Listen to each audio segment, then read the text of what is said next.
A man may go into the field and say his prayer and be aware of God, or he may be in church and be aware of God, but if he is more aware of Him because he is in a quiet place, that is his own deficiency and not due to God, who is alike present in all things and places and is willing to give himself everywhere so far as lies in him. He knows God rightly, who knows Him everywhere. मंदिर में शांति मिलती है तुम्हें तो मंदिर की शांति है, समझना। चर्च में शांति मिलती है तुम्हें तो चर्च की शांति है, तुम्हारी नहीं है। सदा तो चर्च में नहीं रहोगे, सदा प्रार्थना नहीं करते रहोगे, सदा मस्जिद में नहीं बैठे रहोगे, बाहर आओगे, फिर क्या होगा? सुबह सुबह मेडिटेशन करते हो 15 मिनट, उसमें तुम्हें शांति मिल जाती है तो वो उस 15 मिनट की शांति है। 24 घंटे प्राणायाम करोगे, सोचो कैसा लगेगा। बातचीत कर रहे हो किसी के साथ में, क्या चल रहा है? कपालभाति करो। अभी यहां बैठे हो और भस्त्रिका चल रही है? और एक नाक से हवा अंदर जा रही है और पेट इधर से फूल रहा है। और क्यों भाई? यही करके शांति मिलती है तो यही करो फिर 24 घंटे। Those who know God rightly, those who get peace rightly, get it in all places. ये सब तो सिर्फ बहाने हैं उनके जो डिटरमिन्ड होते हैं कि अपने आप को घुलने नहीं देंगे। वो कहते हैं कि दिन के 24 में से 23.5 घंटे हमें गंदा काम करना है, ऐसे बॉस के सामने रहना है, ऐसी बीवी के सामने रहना है जिसकी शक्ल से मेरा खून जलता है, तो आधे घंटे में कुछ और कर लेता हूँ। ये उनके लिए कंपेंसेटरी मैकेनिज्म है। और ये कंपेंसेट करके वो सिर्फ उस बाकी 23.5 घंटे को जिंदा रखे हुए हैं, ताकि 23.5 घंटे वो वही कर सकें जो वो कर रहे हैं। इसलिए वो इस आधे घंटे या तो चर्च में बैठते हैं, नहीं तो प्राणायाम करते हैं।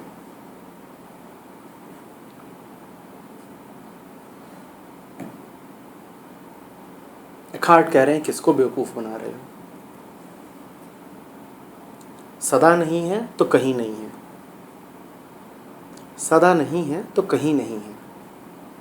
इस कमरे में बैठ करके अगर तुम शांत हो पाते हो तो तुम्हारी नहीं है, सीधे सीधे कहता हूं मेरी शांति है, मेरी दी हुई है। और मैं चला जाऊंगा इस कमरे से बाहर तो तुम्हारी वो शांति भी चली जाएगी। इस कमरे में बैठ के तुम्हें ज्ञान मिल रहा है, तुम्हारा नहीं है, मेरा दिया हुआ है। और मैं सदा तो तुम्हारे साथ रहूंगा नहीं। अपना कब पाओगे? अपना तब पाओगे जब तुम्हारी सहमति होगी, वो है नहीं। अब मैं तो थोड़ा गुंडा प्रवृत्ति का हूं तो मैं बिना सहमति के ही जोरदस्ती कर देता हूं। गॉड तो नहीं है गुंडा।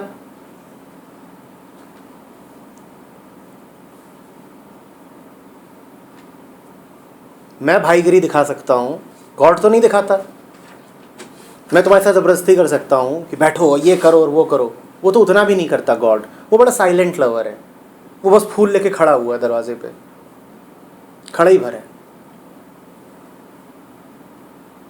जोर जबरदस्ती करना, ठेलना, बार बार अपनी मौजूदगी का एहसास कराना, फालतू, ये सब उसका स्वभाव नहीं है। होना भर उसका स्वभाव है।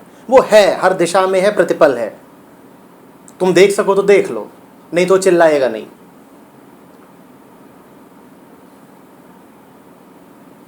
वो नहीं बोलेगा मैं हूं मैं हूं मैं हूं। तुम सुन सकते हो तो सुन लो, बोलेगा नहीं। लेकिन तुम सुन सकते हो तो सुन लो, पर वो बोलेगा नहीं।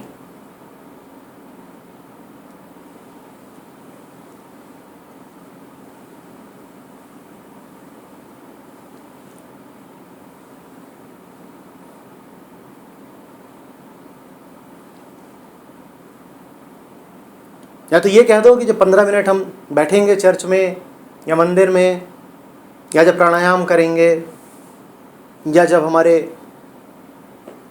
तथाकथित लविंग मूवमेंट्स आएंगे, हम तब सिर्फ तब जिंदा होते हैं, बाकी समय हम मरे हुए होते हैं। नहीं जी, तो तुम लगातार रहे हो प्रतिपल, और भुगत भी लगातार रहे हो। जब लगातार भुगत रहे हो तो इलाज भी लगातार ही कर लो। क्यों अपने आप को यंत्रणा में डाला हुआ है?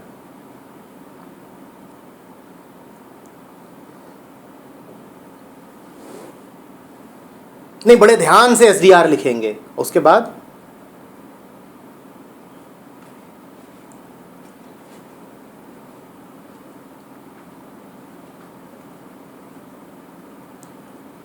कल एक स्टूडेंट था, पूछ रहा था कि एक चीज़ बता दीजिए बस। बोलता है आपके वीडियो सुन लिए हैं, ये है वो है, हैमर की तरह ऐसा हो रहा है वैसा हो रहा है। बोलता है एक चीज़ बता दीजिए, उतना बस काफ़ी हो जो कि। मैंने कहा ऑनेस्टी, वो है तो सब कुछ है। और सारी दिक्कत ही इसी की होती है कि हम बड़े बेईमान हैं, अपने प्रति बड़े बेईमान हैं। और कुछ नहीं चाहिए। मैं तुमसे प्रेम बोलूँगा, गड़बड़ हो जाएगी बात, क्योंकि तुम उसमें भी बेईमान हो जाओगे। असली बात है ईमानदार होना।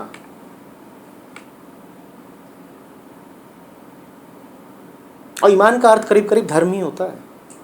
ऑनेस्टी के अलावा और कुछ चाहिए भी नहीं, कुछ और चाहिए नहीं। ईमानदारी ही धर्म है। मुसलमान शब्द जानते हो कहाँ से आया है? मुसल्लम ईमान, पूरा ईमान, कंप्लीट रिलीजन। कंप्लीट माने हर समय मैं धार्मिक ही हूं। ये नहीं कि दिन में 5 बार नमाज अदा कर रहे हैं तब धार्मिक हो गया। वो पूरा कहां हुआ?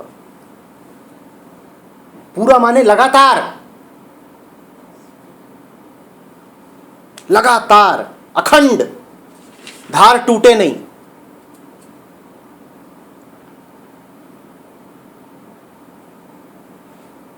कि जैसे शास्त्र कहते हैं कि तेल की धार जैसे गिरती है। पानी की धार जब गिरती है तो उसमें तो फिर भी बीच बीच में तुमको हवा दिख जाती है, बुलबुले होते हैं। शास्त्र कहते हैं जैसे तेल की धार गिरती है, अखंड, लगातार, अनवरत। तब तो धर्म है। नहीं, वो 15 मिनट को चर्च में बैठने वाला अखाड़ राजी नहीं है उससे।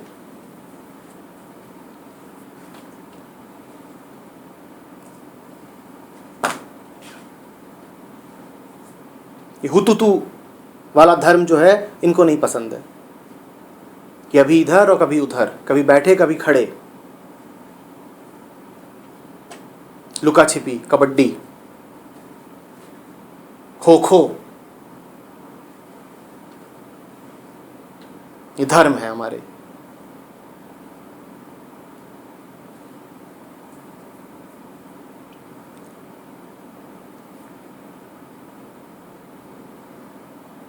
इसीलिए बड़ी हिपोक्रेसी हो जाती है।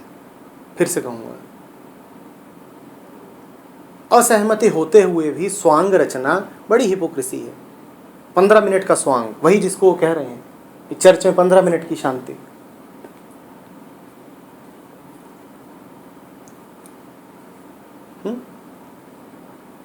लगातार रहे, प्रत्येक वस्तु के साथ रहे।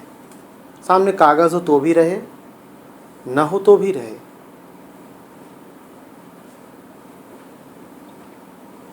उसका चेहरा दिखे तो भी रहे, उसका चेहरा दिखे तो भी रहे। वो आंतरिक स्थिरता भंग ना होने पाए, तब तो बात है, नहीं तो नहीं।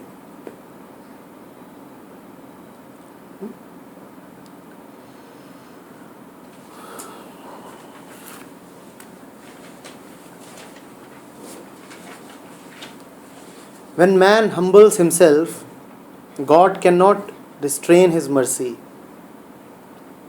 He must come down and pour his grace into the humble man, and he gives himself most of all and all at once to the least of all. कितना खूबसूरत। वो अपने आप को पूरा ही दे देता है उसको जो सबसे कम होता है। सबसे कम क्या होता है? सबसे कम क्या? सबसे कम ढोंगी, सबसे कम भरा हुआ, सबसे कम झूठा, सबसे कम प्रतिरोधी। वो अपने आप को पूरा ही दे देता है उसको कि जिसका कोई नहीं उसका तो खुदा है यारों। बात बड़ी दूर तक जाती है। कहने वाले ने कहा जिसका कोई नहीं उसका तो खुदा है यारों। मैं इसको थोड़ा बदलूंगा, जिसका कोई नहीं उसका ही खुदा है यारों, उसके अलावा किसी का नहीं है। जिसने बड़े सहारे खोज लिए हैं खुदा उसको नहीं मिलेगा। जिसने 1000 तरीके के और सहारे खोज लिए हैं कि ये नहीं तो वो नहीं तो वो, तमाम जिसने छांव तैयार कर रखी है अपनी, उसको नहीं मिलेगा नीला आकाश।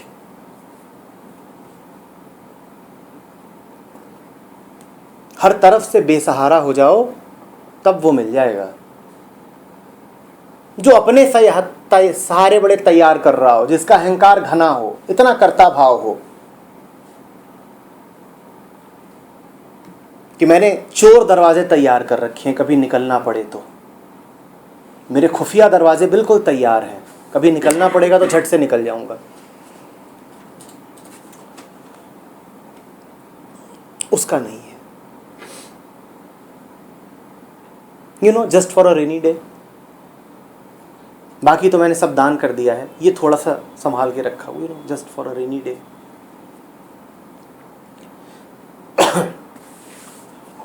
मैं समझ गया हूँ पूरे तरीके से। ये इन दोस्तों से बहुत बातचीत करने में कुछ रखा नहीं है, पर फिर भी इनकी कॉल आए तो थोड़ा 2 मिनट तो बात कर ही लो, क्या पता कब काम आ जाए। रिस्क कौन ले। तो एक आता था कॉमेडियन, वो यही रिस्क कौन ले। और एक विज्ञापन आता है टीवी में कि हर एक दोस्त ज़रूरी है, कुछ ऐसे ही करके। भाई क्या पता कब किसकी ज़रूरत पड़ जाए। कैसे किसी को 2 टूक मना कर दें, तोड़ ही दें रिश्ता, कैसे तोड़ दें। फिर उसके लिए डेयर्स टू लेट गो वाला आदमी चाहिए। डेयर्स टू लेट गो, हिम्मत होनी चाहिए ये कहने की कि नॉट इंटरेस्टेड यार। वो जो खड़ा हुआ है परम गुलाब का फूल लेकर के, उसको तो हजारों सालों से कहे जा रहे हो नॉट इंटरेस्टेड। एक आध बार अपने इन दोस्तों, यारों, पत्नी, पति, इनको भी बोल दो I am not interested in you. और हो तो नहीं, गहराई से दिल तुम्हारा जानता है कि इंटरेस्टेड हो नहीं। एक बार मन कड़ा करके बोल दो ना, एक ही बार लगेगा। बोल दो कि झूठ मैं जानता हूं तुम्हारा, पकड़ लिया है, काहे का रिश्ता, काहे का नाता, इस रिश्ते का सच क्या है मैं जानती हूं। बोल दो ना एक बार। एक ही बार कष्ट होगा, होने दो। और जो कष्ट होगा वो कष्ट की कल्पना से कम ही है। जितनी तुम कल्पना करती हो कि कष्ट होगा उससे कम ही होगा। और उसके बाद बड़ी रिलीफ है। ठीक कहा, एक झटका चाहिए बस नकली को तोड़ने के लिए। एक बार बोल दो ना, घोषणा ही करनी है। दोनों तरफ भी हेल्पफुल भी हो, खुद के लिए भी हो जाता है और उनके लिए भी हो जाता है। बाद में करने के समय तो फटती है, जो सच है वो ये है।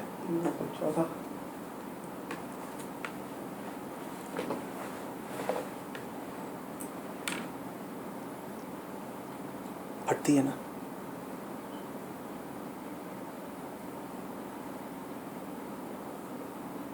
तो हमारे बच्चों ने गाना गाया था, जाके आसमान में दहाड़ दो। अरे आसमान में दहाड़ना तो दूर रहा, यहाँ तो आसमान में सिर्फ और सिर्फ एक ही चीज की आवाज गूंज रही है।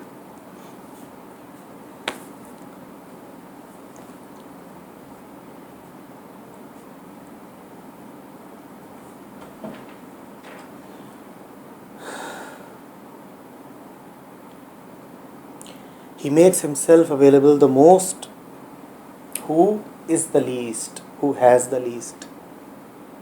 ज़रा कम हो जाओ, हल्के हो जाओ, खाली हो जाओ, फिर होगी बारिश।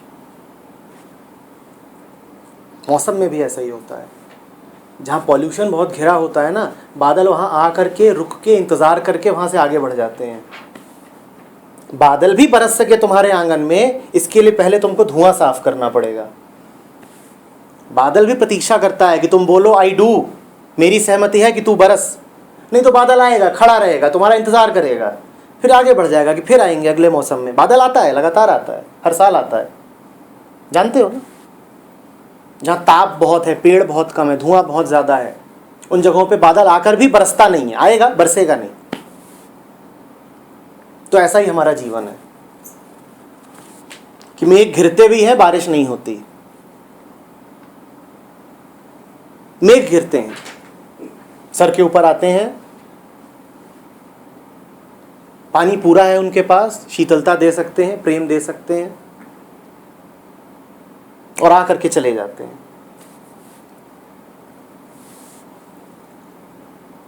हम ही नहीं चाहते, गीला हो जाएगा, साफ करना पड़ेगा, गिली गिली।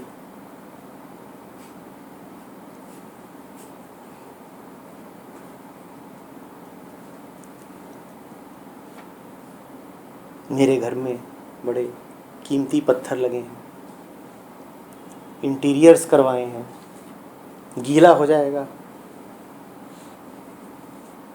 और वो तमीज़ तो जानता नहीं, वो जब बरसता है तो फिर छप्पर फाड़ के बरसता है, वो सब गीला कर देगा। वो तुम्हारा इंटीरियर पिंटीरियर नहीं जानता, वो बड़ा बदतमीज़ है।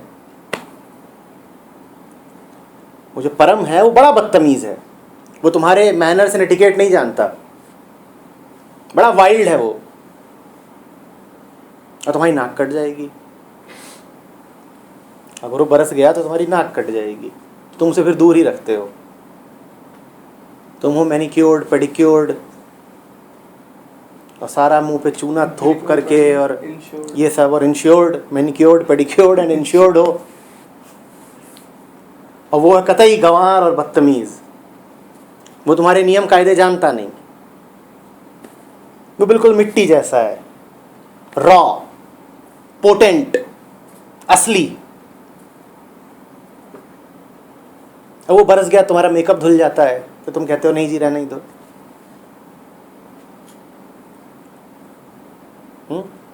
सोचो ना, मतलब वहाँ से बारिश हो रही है, तुम्हारा मेकअप धुलता जा रहा, बड़ा है, क्या हो गया, बर्बाद हो गए, कपड़े गीले हो गए।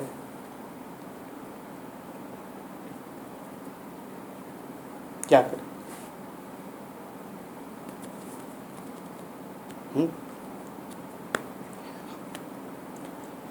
ये नया नाम है, आज जोड़ लेते हैं इसको परम के लिए, बदतमीज।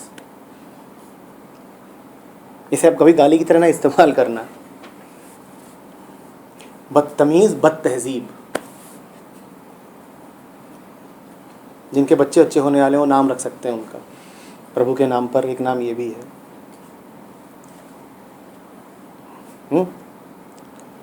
बेटा बदतहजीब इधर आना। प्लीज कहाँ है?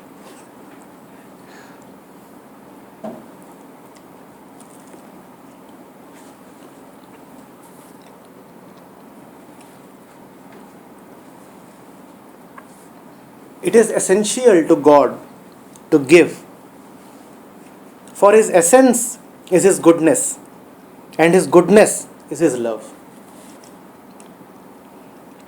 उसका काम है देना, उसके पास इतना है कि देने के अलावा करेगा क्या।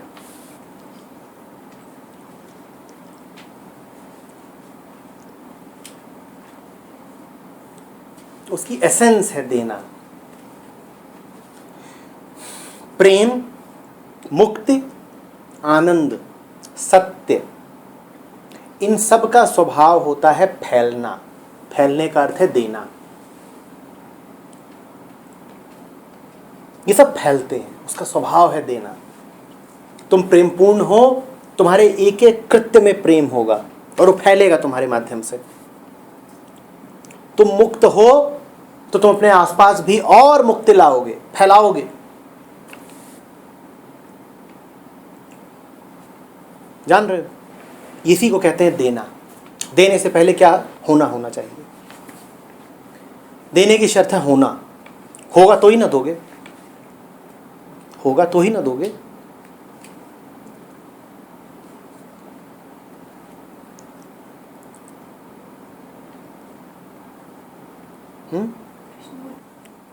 Love is the root of all joy and sorrow. Joy तो ठीक, love is the root of joy, ये सॉरो कहां से आ गई? वो फिर हंस रहे हैं, खाट फिर हंस रहे हैं। सॉरो की रूट भी तो लव ही है।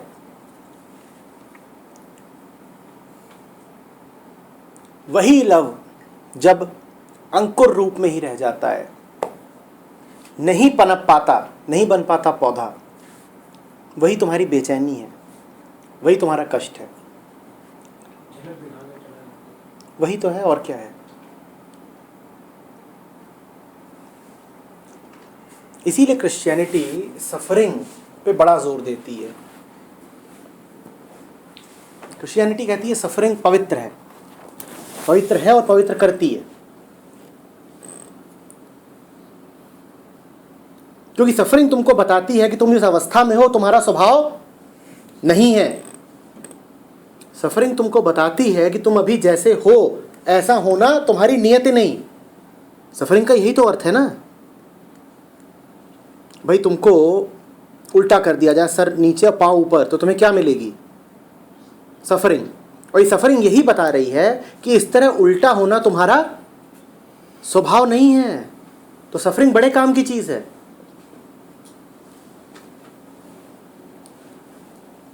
और बड़े खतरनाक हो जाते हैं वो लोग जिनकी अपनी ही सफरिंग के प्रति संवेदनशीलता मर जाती है। और आज का हमारा समय ऐसे लोगों से भरा हुआ है जो अपनी ही सफरिंग से वाकिफ नहीं है। कारण यह है कि भागने के रास्ते बहुत खुल गए हैं। जैसे ही सफरिंग पास आने लगती है, आपके सामने टीवी आप खोल लेते हैं, मन भूल जाता है कि आप सफ़र कर रहे हो। या कि गाड़ी उठाओ मॉल चले जाओ, आप भूल जाते हो कि आप सफ़र कर रहे हो। या मोबाइल में फेसबुक खोल लो, भूल जाते हो कि सफ़र कर रहे हो। सफरिंग के बड़े फायदे थे। भक्ति का जो पूरा संसार है वो खड़ा ही वियोग पर है। मैं वियोगिनी, वियोग पता चले तो ना वियोग है, और वियोग पता ही नहीं चले तो यहां तो वियोग होने ही नहीं पाता। और जब तक वियोग की प्रतिभिज्ञा नहीं है तब तक योग कहां से आएगा? अगर आपको पता ही नहीं है कि आप वियोगी हो तो फिर योग कहां से हो? योग माने मिलन।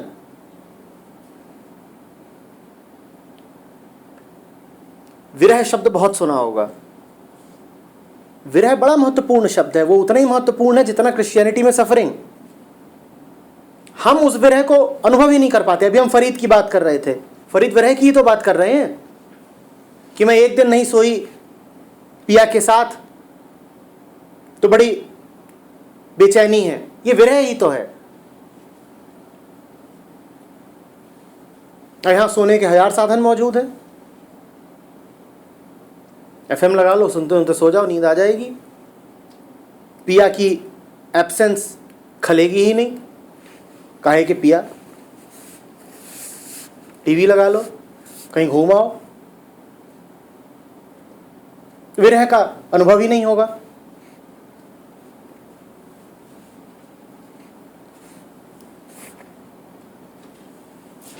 जब उठे मन में वियोग तो उसको दबा मत दीजिए, उसके साथ रहिए, थोड़ी देर अनुभव कीजिए, अपने आप को जानने दीजिए कि मैं वियोगिनी हूं। मीरा ने यही गाया लगातार, विरह के ही गीत थे उसके।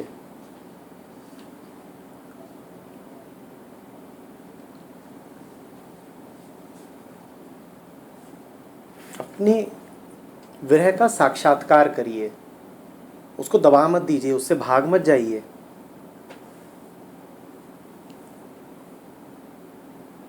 मानिए कि हाँ है, बड़ा अकेलापन है, बड़े गुमसुम है, समय काटने के लिए कुछ इधर उधर करना पड़ता है, दिन कट जाता है, रात तो और नहीं कटती है।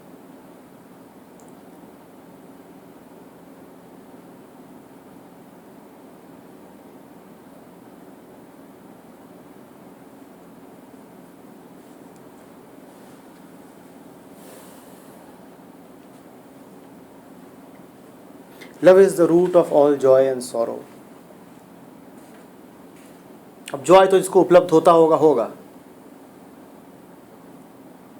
लव का ज्यादा बड़ा संकेत तो सॉरो ही है पूरी दुनिया के लिए।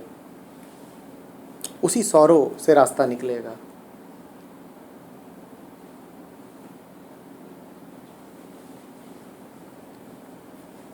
Slavish fear of God is to be put away.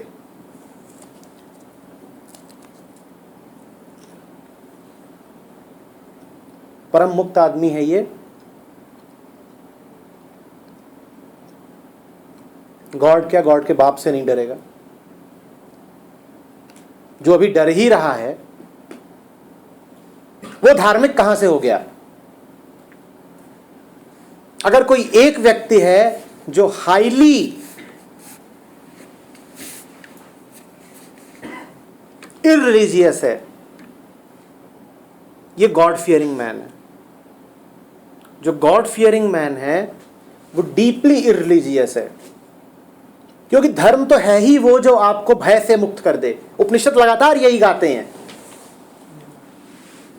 कि मुझे निर्भय कर दो, निर्भय कर दो, निर्भय कर दो।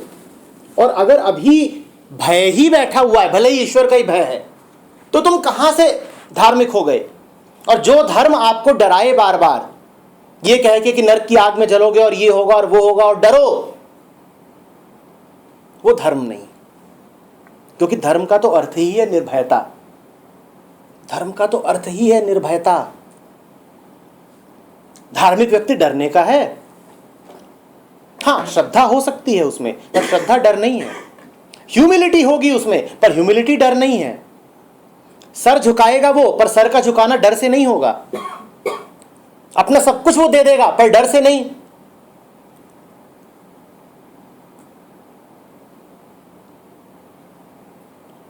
गॉड फियरिंग, इससे ज्यादा इररिलीजियस शब्द हो नहीं सकता। भगवान से डरो, खुदा के कहर से डर, इससे ज्यादा गंदा वक्तव्य हो नहीं सकता।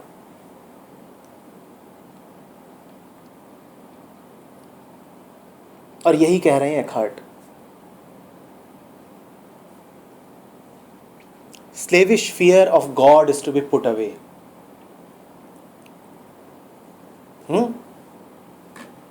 कि फेसबुक पे आ गया कि ये फलाने भगवान जी की ताज़ा ताज़ा मूर्ति मिली है, 2 मिनट के अंदर शेयर कर दो, नहीं तो अब तुमने फाट।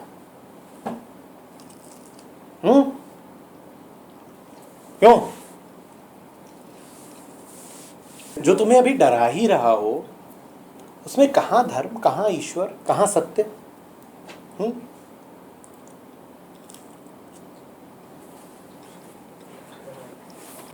The right fear is the fear of losing God. सत्य नहीं पाऊंगा, नकली बना रहूंगा, जो डर है तुम्हारा वो इसी बात का हो, और इसके अलावा और कोई डर होना भी नहीं चाहिए, हो भी नहीं सकता। और सही बात तो ये है कि होना चाहिए भी अतिशयोक्ति है। अगर नकली जीवन जी रहे हो तो ये डर अपने आप उपजेगा। नकली जीवन का अर्थ ही है इस डर का आना। समझ रहे हो? ये नकली जीवन का डर नहीं है, ये नकली जीवन ही डर है।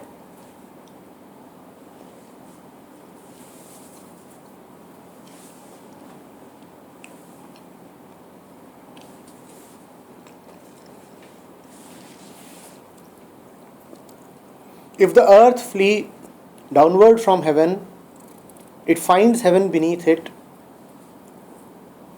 If it flee upward, it comes again to heaven.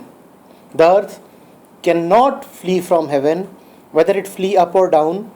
The heaven rains its influence upon it and stamps its impress upon it and makes it fruitful, whether it be willing or not.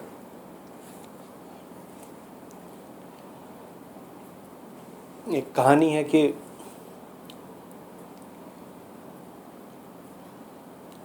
एक आदमी जा रहा है,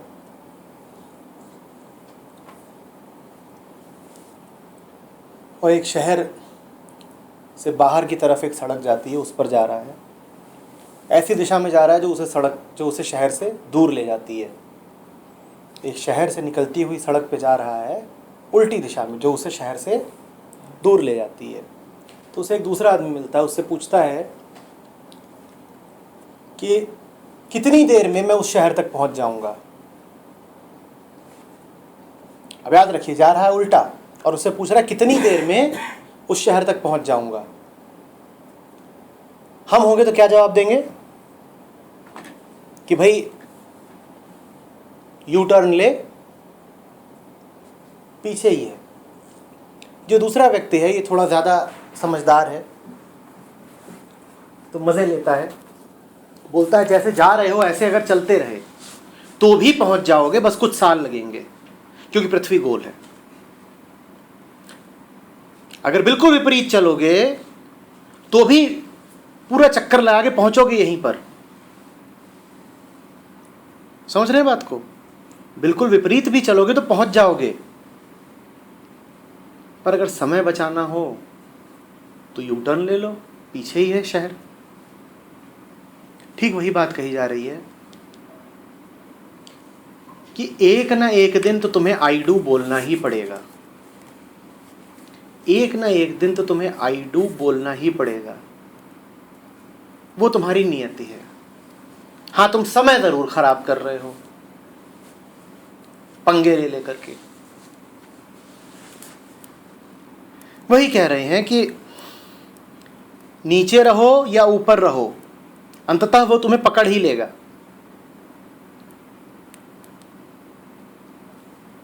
पृथ्वी नीचे भागेगी तो भी पकड़ लेगा, और पृथ्वी ऊपर भागेगी तो भी पकड़ लेगा, और अंततः उसको सिंचित कर ही देगा, और फिर उसमें फल उगेंगे ही उगेंगे। हाँ, तुम्हें अपने लिए आसानी करनी है तो प्रक्रिया को जल्दी कर लो, समय बचा सकते हो। एक ना एक दिन तो सत्य दिखेगा ही, झूठ अमर नहीं होता, सत्यमेव जयते कहते हैं उपनिषद। अंत में तो सत्य ही जीतेगा। हाँ, तुमको पंगे ले ले करके उलझ उलझ के समय खराब करना है तो करते रहो, अपना ही समय खराब कर रहे हो। और फिर जल्दी ही जब विदा लेने की बारी आएगी तो कहोगे अरे अरे अरे बड़ा समय खराब कर दिया, जल्दी हो जाता तो अच्छा रहता।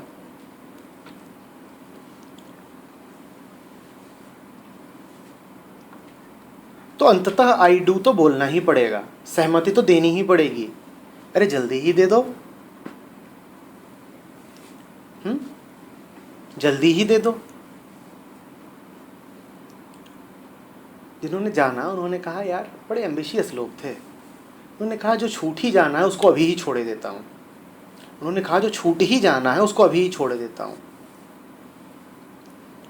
शरीर नहीं साथ जाएगा, ये रिश्ते नाते नहीं साथ जाएंगे, इज्जत नहीं साथ जाएगी, पैसा नहीं साथ जाएगा। जो साथ जाना नहीं है उसको 4 दिन के लिए सहेजने का फायदा क्या?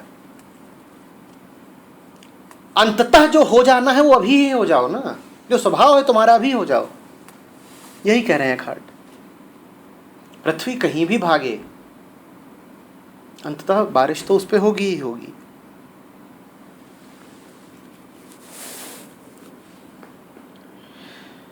Thus doth God with men.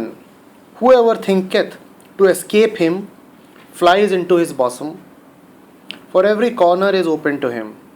God brings forth his son in thee, whether thou likest it or not, whether thou sleepest or wakest.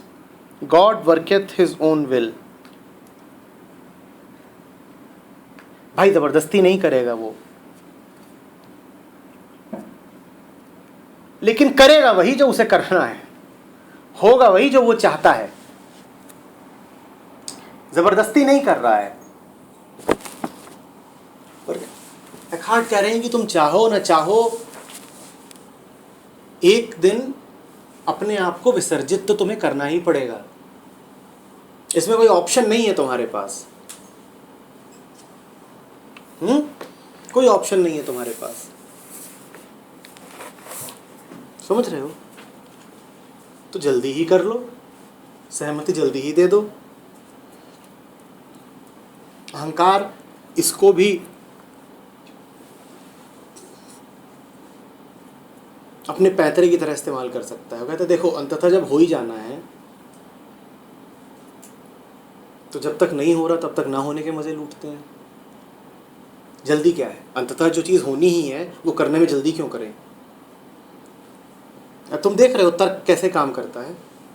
एक्हार्ट कह रहे हैं कि जल्दी कर लो क्योंकि अंततः यही होना है, तो तुम फालतू ही समय खराब कर रहे हो।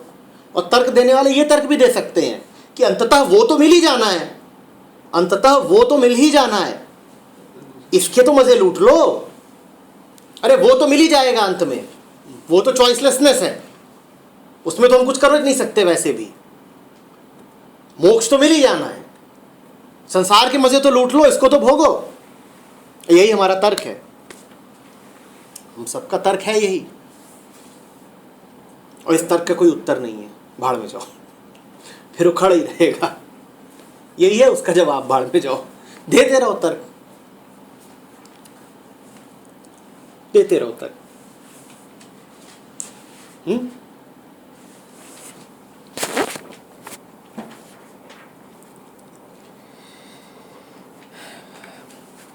Whoever thinketh to escape him flies into his bosom, for every corner is open to him.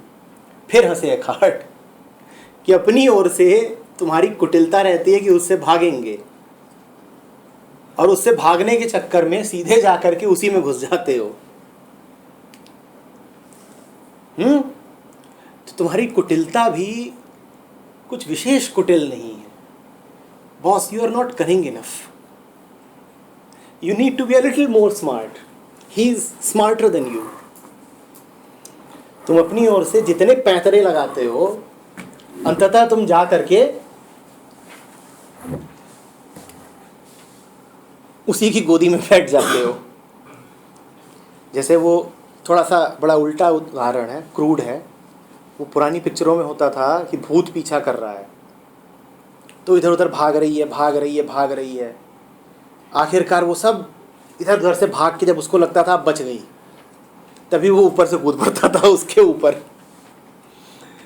तो समझ रहे हो, देखिए वो पुरानी वो जो खौफनाक किस्म की रामसे ब्रदर्स की पिक्चरें आती थी, हैं वीराना, 2 गज ज़मीन के नीचे, इस तरह की कब्रिस्तान, उसमें यही होता था। वो अपनी ओर से पूरी कोशिश करती थी बचने की, इधर गई उधर गई, हाँ, और आखिरकार वो उस भयानक हवेली से निकल के बाहर आ जाती थी, जो रोज सांस ले रही है कि बच गई, कि बच गई, और वो पीछे ही खड़ा होता था। ओशो इस पर एक कहानी सुनाते हैं कि एक आदमी था, उसको एक रात सपना आता है, मौत आती है, उससे कहती है कि कल आकर के तुझको ले जाऊंगी। सुबह उसकी नींद खुलती है, बुलाता है अपने सारे दल को, कहता है ये सपना आया है, क्या करूं। तो लोग उससे कहते हैं राज्य में जो सबसे तेज़ घोड़ा है, ये सफ़ेद घोड़ा, इसको लीजिए और भागिए जितनी दूर भाग सकते हैं, क्योंकि मौत को तो यही पता है कि आप यहाँ पर हो, खूब दूर निकल जाओ, जितनी दूर निकल सकते हो, फिर मौत आपको नहीं पकड़ पाएगी। तो राजा भागता है, सुबह होते ही निकल लेता है, पहली किरण, घोड़े पे सवार। बिल्कुल जब दिन ढल जाता है तब तक घोड़ा लेकर के दूर पहुंचता है एक जगह, तो एक पेड़ के नीचे खड़ा हो जाता है घोड़े को लेके। हाफ राय घोड़ा भी, वो भी निकल आया है सैकड़ों मील दूर। तभी मौत आती है उसके पास, कहती है शुक्र है कि तुमको एक घोड़ा मिल गया, नहीं तो मैं तो डर ही गई थी कि तुम इस पेड़ के नीचे कैसे पहुंचोगे। इसी पेड़ के नीचे मरना था तुमको, मैं तो सोच ही रही थी कि यहाँ तक आओगे कैसे। बढ़िया हुआ कि तुम्हें घोड़ा मिल गया। तो अपनी ओर से आप लगा लीजिए, अब उसको चाहे मौत बोल लो और चाहे परम बोल लो, बात बिल्कुल ठीक है, कहानी दोनों ओर से काम करेगी। तो तुम अपनी ओर से लगा लो जितने जुगाड़ लगाने हैं, जाके गिरोगे उसी की गोदी में।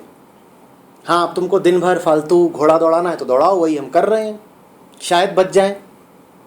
और जब घोड़ा दौड़ा के थक जाओगे तो पाओगे कि पहुंच गए वहीं पर। और फिर रोओगे।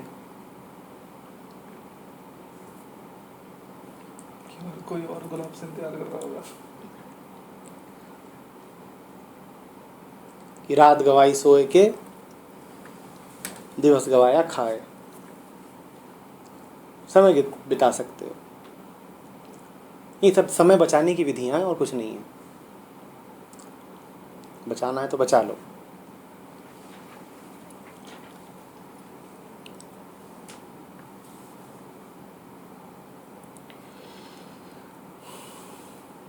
God brings forth his Son in thee, whether thou likest it or not, whether thou sleepest or wakest, God worketh his own will. That man is unaware of it, it is man's fault, for his taste is so spoilt by feeding on earthly things that he cannot relish God's love. If we had love to God, we should relish God and all his works. We should receive all things from God and work the same as he worketh. तो जायका खराब हो गया है, हाँ, ज़बान गंदी हो गई है, गलत तरीके के स्वाद चढ़ गए हैं, तो उस परम का स्वाद अच्छा ही नहीं लगता। क्यों? दारू पीने की आदत हो गई, अब नारियल पानी है, बड़ी दिक्कत है।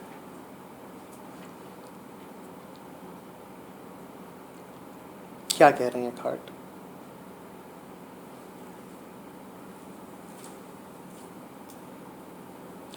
Work the same works as he worketh. जो उसका स्वभाव है वैसा ही अपना स्वभाव कर लो। जैसा वो प्रेम पूर्ण वैसे ही हो जाओ, जैसे वो मुक्त वैसे ही, जैसे वो आनंद मूर्ति वैसे ही, जैसे वो एक कैवल्य में वैसे ही, जैसे वो निडर वैसे ही।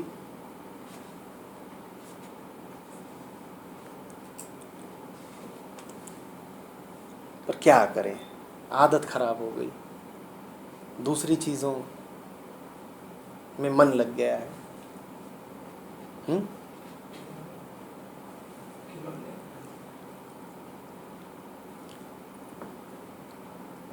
God brings forth his Son in thee, whether thou likest it or not.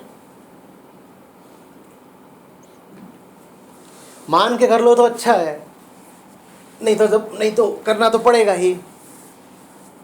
जैसे लाओ त्जू का ताओ, द लॉ,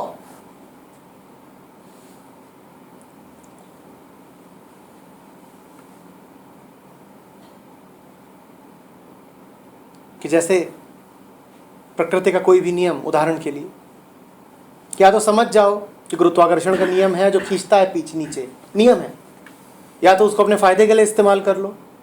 उसी से बिजली भी बनती है कि पानी नीचे गिर रहा है तो बिजली बन जाती है उससे, और उसी से तुम्हारी टांग भी टूट सकती है कि तुम भी नीचे गिर जाओ।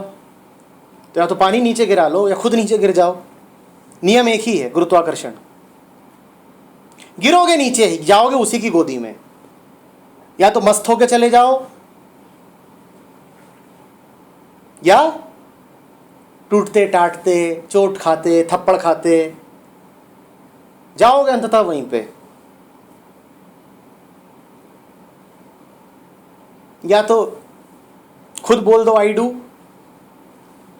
नहीं तो इतने हिचकोले खाओगे, परिस्थितियां इतने थप्पड़ मारेंगी कि अंततः खुद ही कहोगे कि पिया लौट आई, बड़ा दुख मिला तुझसे दूर जाके। आना तो तुम्हें है ही, कैसे आना है ये तुम निर्धारित कर लो।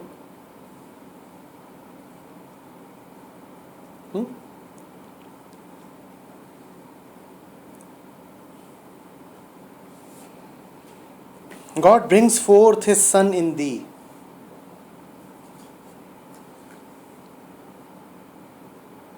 तो जीसस भर का हक नहीं है ये कहने का कि I am son of God. सब है, हम सन ऑफ गॉड ही हैं, पर जीसस एक मामले में विलक्षण थे कि कहा कि हैं तो फिर हैं, अब जान भी देंगे। हम कह तो देंगे, अभी यहाँ बैठे हैं तो सन ऑफ गॉड, अभी कोई आ जाए, हाँ भाई किसने कहा था सन ऑफ गॉड? नहीं मैंने तो नहीं कहा, ये बोल रहा था शायद, तू है भाई क्या? नहीं तू भी नहीं है, नहीं हम नहीं जानते, यहाँ तो किसी ने नहीं बोला। हम में और जीसस में बस उसी ईमानदारी का अंतर है, उसी धर्म का, उसी ईमान का, ऑनेस्टी, उसी डेयरिंग का, कि वो बोलते हैं कि हैं तो फिर हैं, अब ले लो जान। और बड़े आसानी से जीसस अपनी जान बचा सकते थे, बड़ी आसानी से बचा सकते थे। दिखता था जेरूसलम को भी कि आदमी तो पापी नहीं है, पर पीछे हटने को नहीं तैयार थे, तो दे दी फांसी। जान बच सकती थी, पर उन्हें पता था कि उस जान को बचाने की जो कीमत है वो जान से कहीं ज़्यादा है। और हम डर जाएंगे। सन ऑफ गॉड है ये जानते हम भी हैं, ऐसा नहीं है कि हम नहीं जानते। हम में से कोई ऐसा नहीं है यहाँ पर जो भीतर ही भीतर इस बात को पूरे तरीके से न जानता हो कि हम भी सन ऑफ गॉड ही हैं। हम में से एक एक इस बात को जानता है।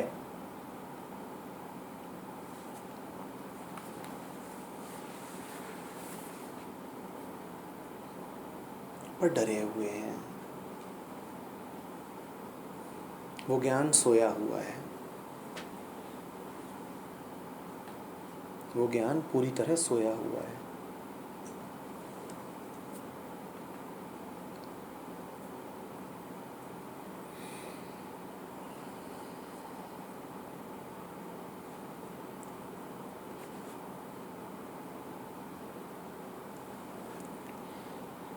The everlasting and paternal wisdom saith, whoso heareth me is not ashamed. If he is ashamed of anything, he is ashamed of being ashamed. Whoso worketh in me sinneth not. Whoso confesseth me and feareth me shall have eternal life. Whoso will hear the wisdom of the Father must dwell deep and abide at home and be at unity with himself. अपने स्वभाव में जो भी कोई वापस जाएगा वो विक्षेप मुक्त हो ही जाएगा। नहीं रहेंगे विकार, नहीं रहेगी बेचैनी, और कुछ ऐसा रहेगा जो बहुत विलक्षण होगा, जो संसार में आसानी से दिखाई नहीं देता। इसमें कोई जादू नहीं, ये बड़ी सहज सी बात है, ऐसा होना ही है।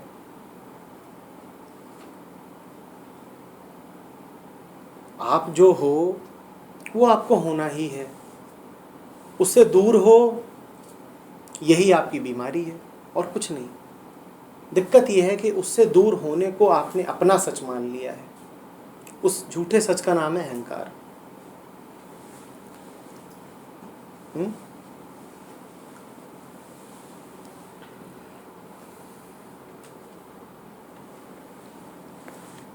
A question arises regarding the angels who dwell with us, serve us and protect us, whether their joys are equal to those of angels in heaven, or whether they are diminished by the fact that they protect and serve us. No, they are certainly not, for the work of the angels is the will of God, and the will of God is the work of the angels. Their service to us does not hinder their joy nor their working. If God told an angel to go to a tree and pluck caterpillars of it, the angel would be quite ready to do so, and it would be his happiness if it were the will of God.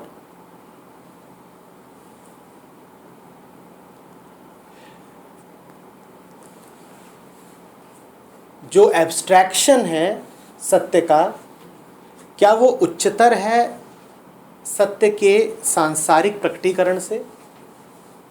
हम बोलते हैं कि सच सुंदर है, हम बोलते हैं प्रेम होना चाहिए, पर क्या वो सच और प्रेम जो एब्स्ट्रैक्शंस हैं, जो कॉन्सेप्ट हैं, वो एक सच्चे आदमी, एक प्रेमपूर्ण आदमी से ज़्यादा सुंदर हैं? संसार में जो सच दिखाई दे, संसार में जो बर्थ ऑफ गॉड है, क्या वो निम्नतर है खुद गॉड से? क्या सन ऑफ गॉड गॉड से किसी भी मामले में हीन है?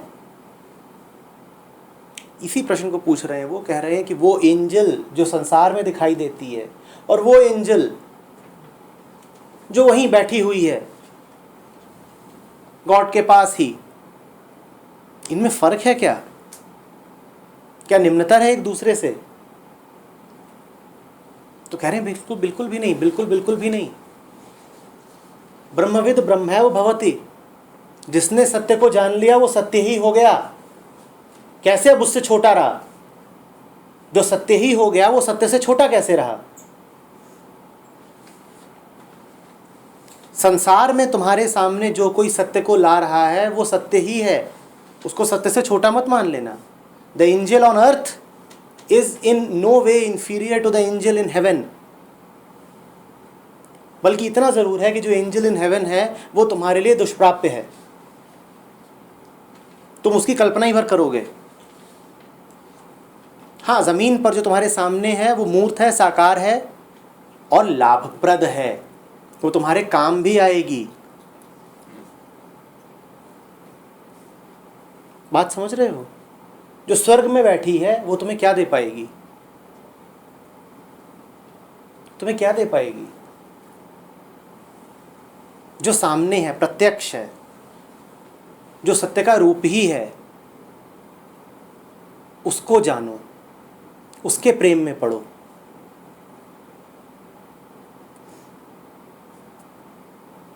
उसको हीन मत जान लेना, उसको अपने जैसा मत जान लेना कि ये तो सांसारिक है तो ये असली नहीं हो सकती, कि जैसे मैं इस संसार में हूं वैसे ये भी तो इसी संसार में है। हाँ, वो एंजल होगी, दिखती होगी, इसी संसार में है, पर वो संसार में होकर भी संसार से पार है, और संसार में है भी तो इसी कारण कि तुम्हारी मदद हो सके, नहीं तो उसको कोई विशेष लेना देना है नहीं। उसका जो कुछ यहां था वो पूरा हो चुका है।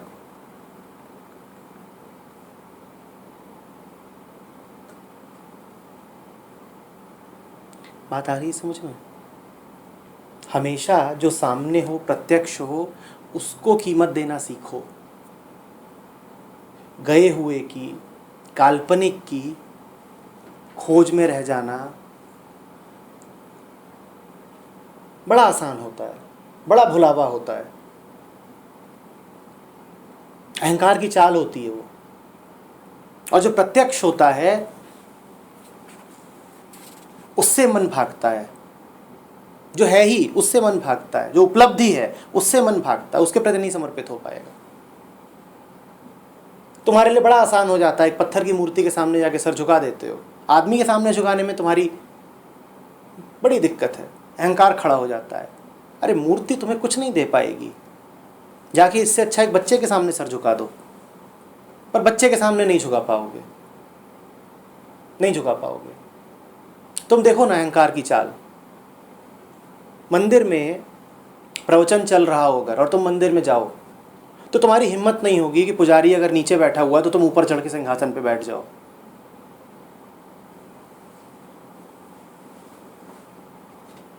वहां तुम्हारी पूरी श्रद्धा जागृत हो जाती है, और है नहीं श्रद्धा, नकली है। यहां तुम कुछ भी करोगे, जो तुमसे मांग नहीं की जा रही है, सिर्फ ध्यान आकृष्ट किया जा रहा है। खुद अपने आप से पूछ के देखो, मंदिर में चल रहा हो प्रवचन और सब नीचे बैठे हो, तुम्हारी हिम्मत होगी वहां पे भीड़ के सामने जाके ऊपर बैठ जाने की कुर्सी में? क्योंकि वहां भगवान का मामला है। वहां तुम सर झुका लोगे क्योंकि वो पत्थर की मूर्ति है। यहां तुम सर नहीं झुका पाओगे क्योंकि यहाँ जो कुछ है वो उपलब्ध है, सामने है, रोज सामने रहता है, तो तुमको लगता है कि क्या है, कुछ नहीं है। और कितनी गहरी चाल है ये अहंकार की। फर्क कोई नहीं पड़ता, तुम यहां बैठो कि ऊपर बैठो या स्काइप पर बैठ करके सुनो या रिकॉर्डिंग ही सुन लो, फर्क कुछ नहीं पड़ता। पर अपने मन को देखो, वास्तव में नहीं फर्क पड़ता है, पर अपने मन को देखो।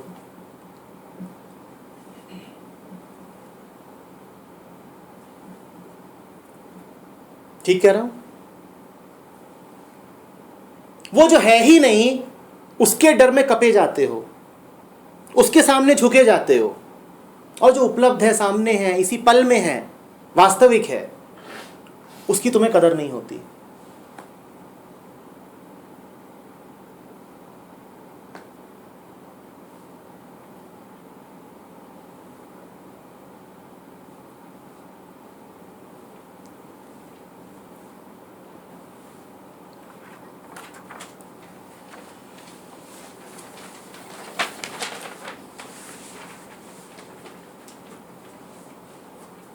The man who abides in the will of God wills nothing else than what God is and what he wills.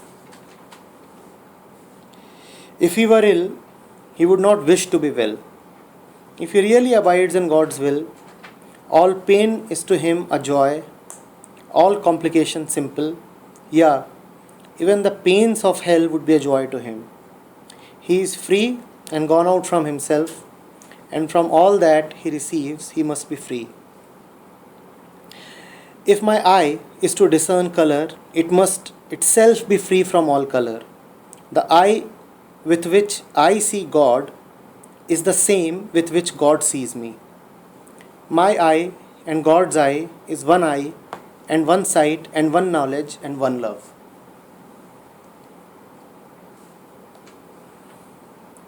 पूरा ही एक हो जाना पड़ेगा। सुनने में बात साधारण लग रही है, पर पूरी बलि मांग रहे हैं ये, कुछ छोड़ना नहीं पड़ेगा। One I, one love, one God. Separation के लिए कोई जगह नहीं है, कोई जगह नहीं है।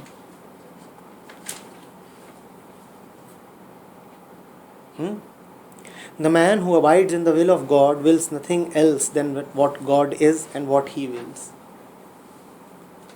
इंटेलिजेंस जो चाहे वो हो, ध्यान में जो घटे वो घटे। I am dead to the mind's will, now there is free will, the will of the intelligence, call it the will of the god, call it the will of reality, whatever you may want to call it. Not my will. अब तो जो होता है हो, सहजता में। हम नहीं बाधा डालेंगे। हमारा सारा करना नहीं होता, मात्र बाधा डालना होता है। ध्यान रखना, आप जो करते हैं उसमें कुछ करते नहीं, आप सिर्फ बाधा डालते हैं। आपकी सिर्फ न्यूसेंस वैल्यू है। जानते हो ना, कुछ लोगों को वो कुछ कर नहीं सकते, पर जो हो रहा है उसमें वो पेच जरूर उड़ा सकते हैं। वैसे ही हम, हमारी सिर्फ न्यूसेंस वैल्यू है। और ज़ेन इसीलिए बोलता है get out of your own way. अरे जो हो रहा है होने दो ना,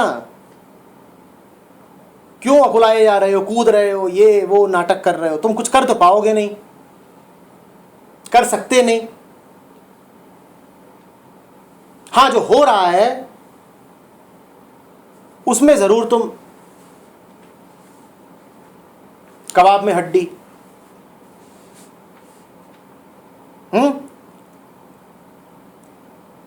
मत डालो इतनी बाधा, मत रखो इतना करता भाव।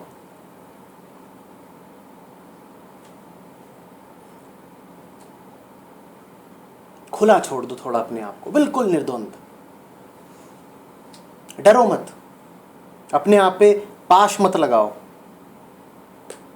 खुला छोड़ दो। जो होता है होने दो ना, काहे का डर? सच तुम हो,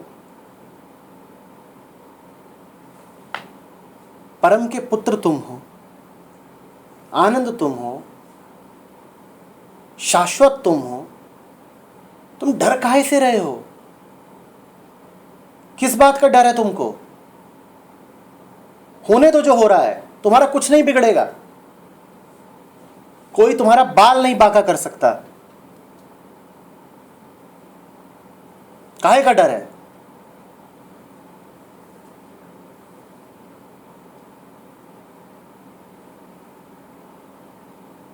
let the will of God happen.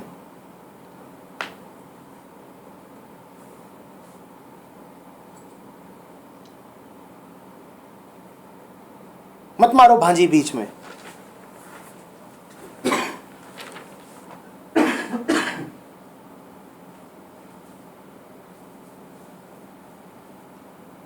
If he were ill, he would not wish to be well. Wish क्या करनी है, विचार क्या करना है, उम्मीद क्या करनी है? स्वास्थ्य मेरा स्वभाव है, मिलेगा ही वापस। बीमारी संयोग है, स्वास्थ्य स्वभाव है। अब क्या मुझे चेष्टा करनी पड़ेगी स्वस्थ होने की? अपने स्वभाव तक जाने के लिए क्या चेष्टा करनी पड़ती है? जो न हो मेरे पास उसको पाने के लिए तो करूं चेष्टा। If I am ill, why should I wish to be well? Wellness is my nature. This illness is foreign. If I am ill, I would do something with the illness, not with wellness. नहीं समझे आप? आपको बीमारी लगती है तो आप स्वास्थ्य के साथ कुछ करोगे या बीमारी के साथ कुछ करोगे? और स्वास्थ्य के साथ क्या कुछ किया जा सकता है? तो ठीक हो जाने की चेष्टा क्या करनी है? मजे की बात तो यह है कि चेष्टा कर करके ही कुछ बीमारी लेकर के आए होगे, नहीं बीमारी आती नहीं। बीमारी आ कहां से गई? तुम्हारी चेष्टाओं से आ गई। बात समझ में आ रही? इस बात को उल्टा मत ले लेना कि अगर वो बीमार है तो वो स्वास्थ्य पाने की कामना नहीं करेगा तो अरे ये कैसी बात है, मर जाएं, कीड़े लग जाएं। ये नहीं कहा जा रहा है। तर्क कुछ भी उठ सकता है मन में।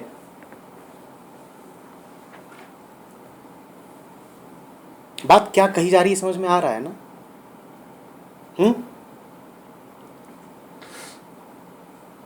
If he really abides in God's will, all pain to him a joy, all complication simple. और हो जगत में तो कॉम्प्लिकेशन तो है ही चारों ओर। एक बात कही थी काफी पहले कि intelligence is to see the simple in the complex. Intelligence का अर्थ ही यही है कि जो कॉम्प्लेक्स है उसमें सिंपल को देख लिया, यही इंटेलिजेंस है। और यही बात यहाँ कही जा रही है। कॉम्प्लेक्स को कॉम्प्लेक्स तो हर कोई देख लेता है, कॉम्प्लेक्स को जो सिंपल देख ले उसी का नाम इंटेलिजेंस है। समझ रहे हो? तो फैल और सिंपल क्या है? वही परम सिंपल है। फैला हुआ है तंत्र चारों ओर, जाल बिछा हुआ है चारों ओर। इस जाल के नीचे जो बात सरल है, बिल्कुल जो जड़ है, हजारों पत्तों के नीचे जो फैले हुए हैं पूरा जंगल, उसके नीचे जो एक जड़ है साधारण, उसको जो देख ले,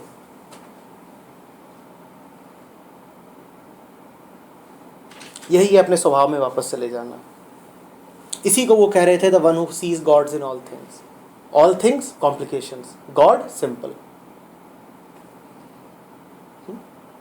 the one who seize God in all things. All things मतलब complication, God simple direct.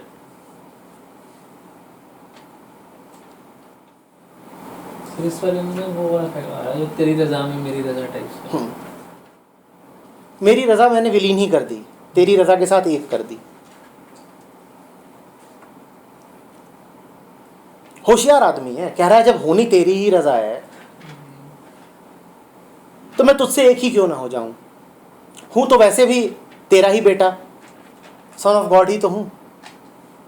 Son of God जानते हो क्या है? वास्तव में अहंकार है सन ऑफ गॉड, बस ये बिगड़ा हुआ बेटा है। इंटेलिजेंस ना हो तो ईगो भी नहीं हो सकती। तो ego is actually the son of intelligence. मजेदार बात निकली है ये। But the rowdy son of intelligence, a brat, वो जो बिगड़े हुए बच्चे होते हैं ना, ego is that. Son nevertheless, daughter कह लीजिए, मुझे कोई आपत्ति नहीं।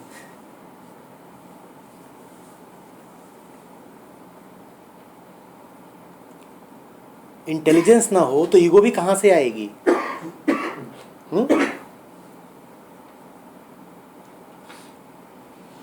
घर छोड़ के भाग गया है ऐसा बेटा, घर में वापस बुलाना, यही इस जीवन का अर्थ है। हम सब घर से भागे हुए हैं।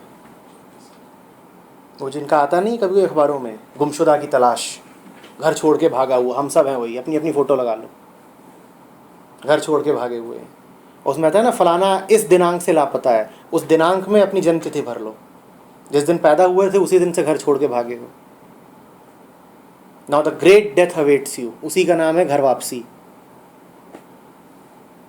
उसी का नाम है घर वापसी, गुमशुदा की तलाश। तो क्या है जीवन मेरा? गुमशुदा की तलाश। रेलवे प्लेटफॉर्म पे लगी हुई है फोटो, घर छोड़ के भागे हुए हैं, वापस लाओ इनको। वापस तो आना ही पड़ेगा, कहाँ तक भागोगे?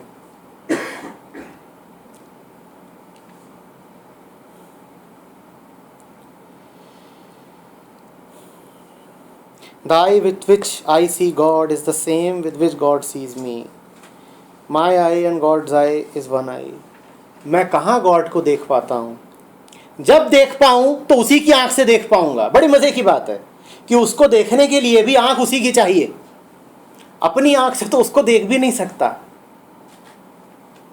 उसको सुनने के लिए कान उसी का चाहिए, अपने कान से तो उसको सुन भी नहीं पाऊंगा। उसको जानने के लिए भी चेतना उसी की चाहिए, अपनी इस सीमित चेतना से तो उसको जान भी नहीं पाऊंगा। बड़ी खूबसूरत बात कही है, इन्होंने ही कही है कि जो मेरा प्रेम है तुम्हारे प्रति वो भी तुम्हारा ही दिया हुआ है। जिसको मैं अपना प्रेम कहता हूं कि मैं तुम्हें प्रेम करता हूं, वो तो मेरा प्रेम भी नहीं है, वो प्रेम भी तुम ही ने दिया है मुझे। बड़ी चोट लगी अहंकार को। फिर मेरा क्या है? मतलब मैं अपने आप को समर्पित करने जा रही हूं, और ये जो मैं जिसको समर्पित करने जा रही हूं वो भी मेरा नहीं है, तो मैं करने क्या जा रही हूं? बेगानी शादी में अब्दुल्ला दीवाना, सब कुछ उसी का है, तो मैं यहां पे काहे के लिए नाच रही हूं? तो ऐसे ही हैं हम, यही बेवकूफ़ी, इसी का नाम जीवन।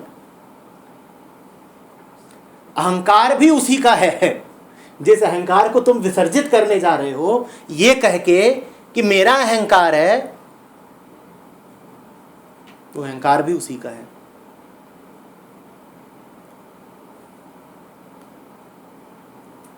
अब ये तो बड़ी घातक चोट लगी है अहंकार पे। उसको ही कह दिया जाए कि तू भी तेरा नहीं। लो, अब वो कुछ नई चाल खेलेगा। तो कहेगा छोड़ो जी, सब कहने सुनने की बातें हैं, 10 बजने ही वाला है, 2-4 मिनट का खेल और है।